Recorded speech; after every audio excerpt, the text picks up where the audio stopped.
Les amis, bienvenue, j'espère que vous allez bien, j'espère que vous passez une bonne semaine. Aujourd'hui, analyse et pronostic du Grand Prix d'Espagne 2023. J'ai beaucoup de choses à vous dire comme d'habitude. Juste avant qu'on commence, un petit point quand même sur les pronostiqueurs, puisque malheureusement, voilà, personne n'a trouvé le bon pronostic la semaine dernière à Monaco.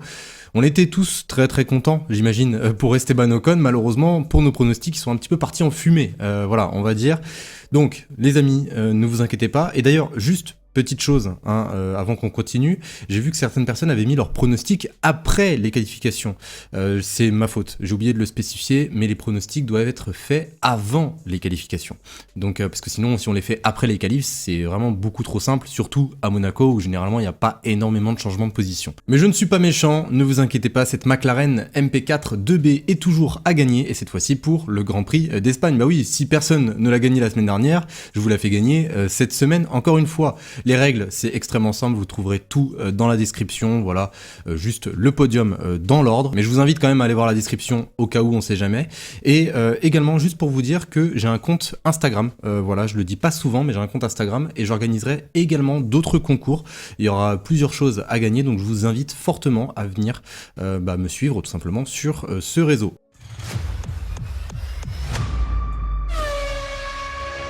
Alors, exceptionnellement, les amis, pour cette vidéo, il n'y aura pas de caractéristiques du circuit. Voilà, je vous mets quand même les horaires et les pneumatiques et tout ce qu'il faut savoir déjà sur ce circuit de Catalogne. Petite spécification par rapport à l'année dernière, il y a la fameuse chicane qui a été enlevée. On devrait avoir des améliorations significatives dans les chronomètres. Pourquoi est-ce que je me permets de supprimer cette partie puisque à Barcelone, ce week-end, on aura énormément d'améliorations et ça, je ne peux pas passer à côté. Je dois absolument prendre le temps de tout vous expliquer pour vous aiguiller de la meilleure des manières et pour surtout ne pas louper ce qu'il faudra absolument voir lors de ce Grand Prix. Alors commençons par l'écurie où les évolutions ou même les améliorations ont été annoncées, mais on n'a strictement aucune info. Ce n'est pas de ma faute, c'est de la faute d'Helmut Marko. Helmut Marko n'a rien voulu révéler sur les évolutions qui attendent la Red Bull à Barcelone, mais il y en aura.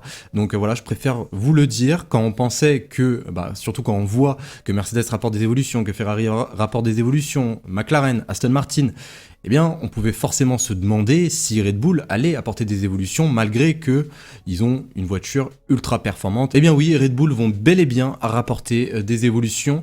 Alors là, aujourd'hui, nous sommes le vendredi, peut-être que lors de la journée du samedi et même pendant la seconde séance d'essai, je ne l'ai pas encore vu, eh bien peut-être qu'on aura plus d'informations concernant ces évolutions, mais en tout cas voilà, je tenais quand même à vous le dire. On continue avec Mercedes. Mercedes, je vous en avais déjà parlé la semaine dernière pour Monaco, mais bon, Mercedes, ils ont rapporté la semaine dernière des nouveaux sidepods, des sidepods un petit peu plus basique entre guillemets, ils ont totalement abandonné le concept du zéro pods, donc voilà, les nouveaux sidepods, là enfin à Barcelone, ils vont pouvoir les tester de la meilleure des manières. Ils ont également rapporté une nouvelle suspension avant, si vous vous en rappelez, si vous suivez les vidéos, je vous en avais déjà parlé, une suspension avant qui permettrait à la voiture d'être beaucoup plus stable, de pouvoir faire entrer l'avant de la voiture beaucoup plus facilement dans les virages. C'est d'ailleurs cela que Lewis Hamilton voulait absolument pour sa Mercedes. Et même de ce que j'ai pu voir également dans le paddock, à part cette image de Neymar et de Lewis Hamilton, il y avait quelque chose d'autre à voir, c'est notamment l'aileron arrière de cette Mercedes qui va leur donner un appui énorme à Barcelone. Alors je rappelle juste quelque chose, à Barcelone il nous faut de l'appui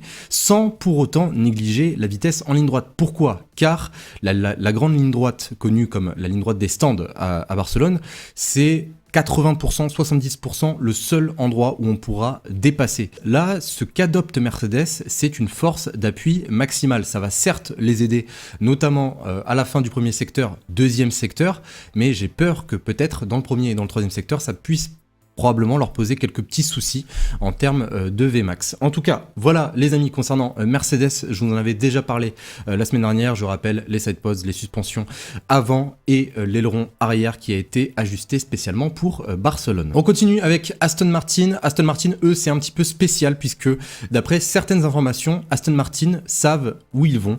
Voilà, ils ont reproché notamment à Ferrari et Mercedes d'être un petit peu dans le flou en termes d'amélioration, en termes d'avenir, voilà, pour leurs monoplaces respectives. Et eux, ils savent totalement ce qu'ils font. C'est d'ailleurs pour cela qu'à Barcelone, ils nous ont apporté un nouvel aileron avant et un nouveau plancher sur la monoplace, ce qui devrait, je pense, largement l'aider en termes de traînée aérodynamique, puisque on le sait déjà, Aston Martin ont pas mal de soucis à ce niveau-là.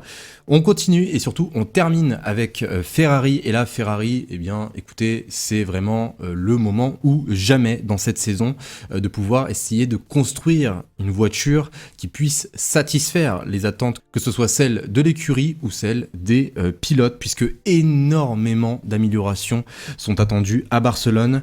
Il y aura littéralement une nouvelle direction dans le développement pour essayer de retrouver de la cohérence, de la stabilité notamment en course. On a appris quelque chose par rapport à Ferrari, que le problème de régularité de Ferrari était lié à la hauteur de la monoplace une fois qu'on avait mis environ 100 kg d'essence. Une fois qu'elle était chargée à 100 kg d'essence, elle ne répondait plus du tout, enfin elle avait énormément de problèmes de stabilité. C'est pour cela que les pilotes ont énormément plus de mal à la gérer en course que en qualification. Donc toutes les améliorations qui vont arriver à Barcelone vont essayer de soigner ce problème, et je vais vous les citer tout de suite puisqu'il y en a énormément. Alors déjà, ils ont apporté des nouveaux pontons. J'ai vraiment envie de vous dire que c'est un peu comme un mix entre la Red Bull et la Aston Martin. Après, hâte de voir ce que ça va donner également. Ils ont rapporté des nouveaux rétroviseurs, un plancher qui a été totalement revisité, un capot revu, voilà, de nouveaux amortisseurs, et ils essayent également d'avoir le même effet d'un watch en gros que Red Bull ont sur leur monoplace quand l'air passe en dessous de la voiture. Donc voici les amis toutes les améliorations attendues. Je vous ai parlé des 4 écuries majeures on va dire, mais il y a également d'autres améliorations qui sont attendues, notamment pour McLaren, pour Alpine. Les équipes en général font très attention en ce moment puisqu'il y a la limite du budget cap qui ne leur permet pas de tout rapporter. Et d'ailleurs, dernière petite information par rapport à Ferrari, si jamais, et je dis bien si jamais le concept, enfin toutes ces évolutions ne fonctionnent pas sur cette Ferrari, eh bien je pense que ça sera une saison morte peut-être pour la Scuderia, puisqu'ils sont déjà en train de construire la voiture de 2024. Donc voilà les amis pour cette analyse technique entre guillemets de toutes les évolutions. Enfin je pense que maintenant vous y voyez un petit peu plus clair dans l'intention de certaines écuries. On passe directement à mon pronostic. Cette semaine je vais rester logique. Je vais donc mettre Max Verstappen en première position. Pourquoi Max Verstappen? Puisqu'il est déjà en back-to-back. C'est la première fois cette saison qu'il gagne 2 grands prix d'affilée. Et je le vois gagner un 3e d'affilée, forcément en Espagne, en plus un circuit qu'il connaît très bien, où il a déjà gagné. En 2e position, après un grand prix cauchemardesque à Monaco, je vois revenir Sergio Pérez. Faut pas l'enterrer trop vite non plus, Sergio Pérez, il a tendance à faire de bonnes performances, il a fait une erreur à Monaco, l'erreur à Barcelone ne sera plus possible pour lui, et j'imagine qu'il terminera cette course derrière son coéquipier. Et en 3e position, et c'est là où on peut forcément se poser des questions, selon moi il y a 2 pilotes qui ressortent. Juste un petit mot sur Ferrari, je ne mettrai pas de pilote Ferrari sur le podium. Pourquoi? Car en ce moment c'est très difficile, et la semaine dernière j'ai fait l'erreur de mettre Charles Leclerc en première position. Il aurait pu terminer sur le podium s'il n'avait pas reçu cette pénalité, mais j'ai vraiment l'impression que Ferrari en ce moment c'est maudit, donc c'est pour ça que je ne vais pas les mettre sur le podium. Ou sinon j'aurais pu mettre soit Charles Leclerc, soit Carlos Sainz, ça ne me surprendrait pas du tout. Mais les 2 pilotes qui sont ressortis selon moi, c'est Fernando Alonso et Lewis Hamilton. Les 2 font preuve d'une régularité exceptionnelle en ce moment. La semaine dernière j'ai mis Lewis Hamilton sur le podium, cette semaine je vais mettre Fernando Alonso. Donc voilà les amis, je vous rappelle mon podium: Verstappen premier, Sergio Pérez 2e, Fernando Alonso 3e. On est dans la logique des choses.